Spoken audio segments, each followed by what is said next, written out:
Thanks for the support as a channel member, Firesoul. I've never been prouder of you, Mrs Wearmouth, than turning down that offer.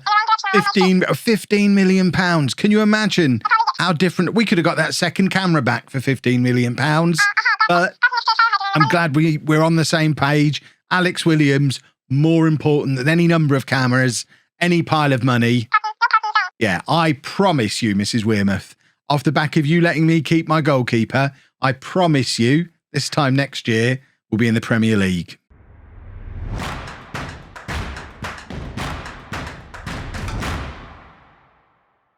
Hello and welcome to part 69 of Homegrown. I'm Kev, and coming up on today's episode, we have our first 2 games of the new Championship season, our 3rd season in the Championship. We're away against QPR and at home against our city rivals, Peterborough United. Nothing's happened since you were last with me, because obviously we got right. In fact, something has happened. We got a frankly insulting offer for Harrison Davies. £675,000 offer from Cardiff. Pathetic. But other than that, nothing has changed. I have decided I'm going with the 4-2-3-1 that we were talking about towards the end of yesterday's episode. If you missed the transfer special, by the way, it's probably the most significant one of the entire series. We got rid of a lot of our fringe players. We signed some key new young players. This is going to be our season. I can taste it. And this is our team. And look at that. We've got players not even on the bench. Shay Charles can't even get on the bench. That's the strength in depth we've got all of a sudden, just by not loaning everybody out. Who'd have thought?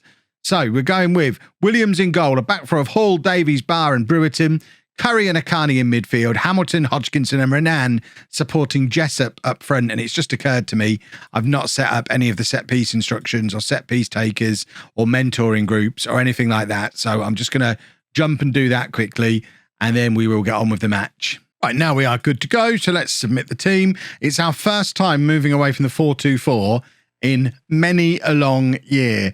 I hope it doesn't backfire on us. That's going to be very troubling if it does. But, you know, we've still got the core of the same system in there. The 4-2-4 that we were using is very much based on this system. It's effectively a renamed version of the one that's in every other Savers Kettering final tactic, which is a slightly tweaked version of the standard gegenpress that you get in the game. So it's a very similar style of play. It just drops that second striker back a little bit further to be an attacking midfielder, and should really suit either Hodgkinson or Roberts, whichever one of them ends up playing there consistently. It will suit either of them down to the ground and gets Akani into the team, which is crucial. And Akani plays it forward to Hodgkinson there, and Hodgkinson plays it across to Jessup, and straight away getting Kieran Hodgkinson involved a little bit further forward, paying dividends. To 11 minutes on the clock, QPR 0, home 1, and Akani's very much involved and Hodgkinson's very much involved. This is why we're playing this system. It's a lovely pass from Akani, good forward play from Hodgkinson, and I mean, it's a bright start. That's exactly what we were looking to do. My worry will be if something happens to Jessup. I mean, Troy Cannon is around, but once you get beyond Troy Cannon, I guess we'd be looking at maybe Mackenzie Fulton as an option for up front, or the new guy, Yuri, whatever his name is, Danny Pritchard. Can't imagine him playing as a lone striker in what is essentially a gegenpressing system. This change of system probably spells the end of the line for Danny Pritchard as anything other than an impact sub in the FA Cup, because we just want to keep his FA Cup record going. But I can't imagine we're going to see much of Danny Pritchard this season, which is a shame. But you know what? If we're reaching the point where Micah Beerith and Mauro Bandera and those kind of players are no longer good enough for us and they're starting to drift away, Pritchard was always going to start to drift off at the same time. They've got Shola Shortire in their team, and a veteran of my Peterborough team in non-league to legend this year. It's more impressive that there's some players from that generation that are still knocking around, the likes of Matty Brewerton, Shay Charles, although he's falling down the pecking order now, Harrison Davies, of course. But it is largely becoming now a team that is becoming more and more homegrown, which is awesome. The midfield 3 are now all homegrown at club, although we've just lost Renan. That's a shame. We've got Euron Hughes who can come on. It's a like-for-like substitution. It's an area where we do have a little bit of strength in depth, but what we don't want is an injury to one of our key attacking players early on in the season. We want a good start to the year. We want, if we do get any deadline day offers in for the likes of Williams, we want to be able to say, look, we're top of the league. all is good. Hamilton with some good play on the left here, plays it across to Akani, who has the shot when perhaps he could have been looking to play in one of the players alongside him. It's cleared towards Davies, who heads looking for Curry, but Curry wasn't really alert to it, and it is a goal for QPR, and it's pretty sloppy defending from us. Harrison Davies, I mean, I don't think you can really fault him for the headed clearance, but you do have to have a little look at Nathan Curry and wonder exactly what he's up to there.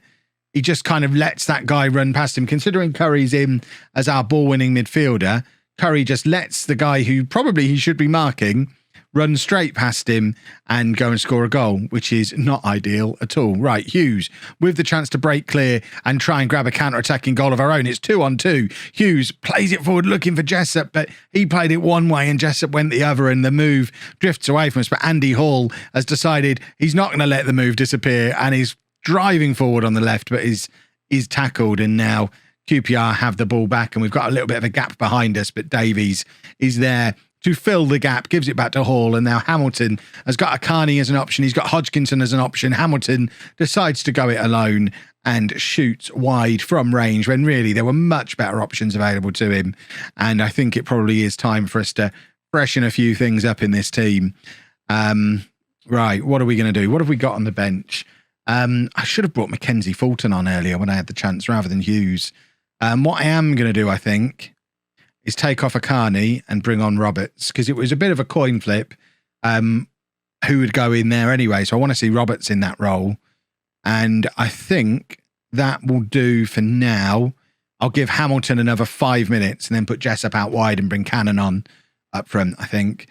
Curry with the free kick from the edge of the area. It's good range for Nathan Curry. And the shot goes just over, and we've won ourselves a corner on this right-hand side. So it's going to be Jessup to hit the in-swinger, looking for Harrison Davies. At the near post, he finds him, but the header is into the hands of the goalkeeper, and another opportunity goes by the wayside. We're going to hurl one of our long throws into the area here, which, of course, don't work anymore. We probably need to take long throw instructions off, because this has left us in all kinds of trouble here. Oh, no. I mean, it's appropriate on the day... As the streamer showdown returns this week over on Twitch, and all the talk is whether or not long throws are going to work this time, I think I've just seen that long throws aren't going to work this time, and I'm very disappointed in myself for leaving them on. Right. We are going to make the change I talked about before. Jessup's going to go out wide. Cannon's going to come on up front. Jessup can just be a winger over there. We're going to go attacking, and I do feel like this is points we've thrown away a little bit here. We were in control in this game, and it all kind of started to go wrong when Renan went off injured. I hope it's not a bad injury. It's not like Renan was having a particularly good game, but we just haven't looked like the same team since that change was made. And it's troublesome. It's very troublesome. And they're in again here. And Shortire is pulling all the strings for QPR. We know how good Shola Shortire can be, and it's very upsetting to see him do it to me rather than for me. He's taking on Andy Hall here, and he does find the cross, and it's a lovely cross, and thank goodness for Alex Williams. How many times are we going to say that this season? This is not the start we had in mind. And now the only way it can get worse is if Renan's done his cruciate ligaments or something ridiculous like that. So let's see what horrific injury Renan has suffered. He has sprained his ankle ligaments. He's going to be out for 5 or 6 weeks. Certainly not the worst thing that could have happened, but it's also far from ideal. Right, a couple of changes for the Peterborough game. They're mostly forced upon me. Renan obviously picked up his injury, but Euron Hughes, who would have been his replacement, has also picked up an injury, meaning I had a couple of decisions to make. What I've ended up doing is shifting Hamilton from the left over to the right, moving Jessup back from centre forward to left wing, which then meant Kieran Hodgkinson moved forward from attacking midfielder to up front, and Connor Roberts came into the team. It could have just have easily been Troy Cannon coming in. It could have been Fulton coming in on the right, but it's the local derby. We've got to go with our own players. Plus, I like the fact we're getting closer and closer to all of them being through our youth team. We've got a youth team spine to this team right now. Hodgkinson, Roberts, Akani, Curry, Davies, Williams. We've got Alec Lay on the bench, who we've just had to tell him he's a star player because we turned down a £5 million offer from Watford and he wanted to go. So in order to convince him to stay, we've told him he's a star player. So any time now, Lay has to come in there. And then it really is the spine of the team, our all youth team.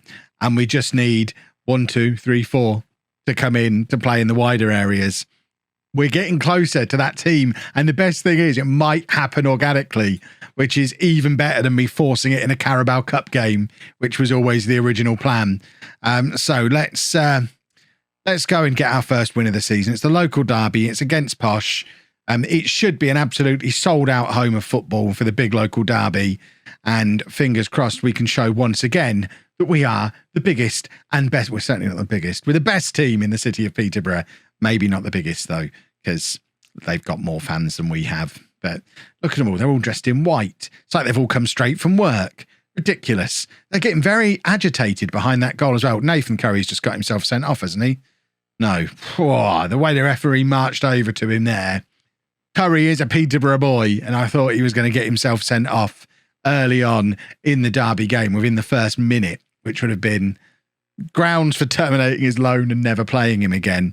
In the end, it was a yellow card, a free kick that Williams dealt with relatively comfortably, and we managed to avoid another one of those ridiculous starts that, remember, were becoming a little bit of a habit towards the end of last season. The amount of games where we were conceding goals within the first minute or two was getting beyond a joke, and we very nearly did it again there. We just start games badly. I wonder if I'm just really bad at team talks. Maybe I need to promote Mrs Wearmouth back to assistant manager again and get him handling the team talks, because there's something going on that they're just not working out, because we're starting badly, and then over the course of the half, Harrison Davies as captain presumably settles everybody down, and then we play all right. And we've not looked very good at all today. Curry's now picked up an injury, which is not ideal. Lay can come on in midfield. He can just pick up that role as the ball-winning midfielder that has been vacated by Curry. So another one of our homegrown boys is on. And do we demand more? We are going to demand more. I'm tempted to go attacking as well, because it's the local derby. I think we're going to bring Troy Cannon on, because Hodgkinson has never before played up front on his own, and I haven't said his name until just now. So that suggests he's probably not a lone striker. So I think Kieran Hodgkinson is going to come on.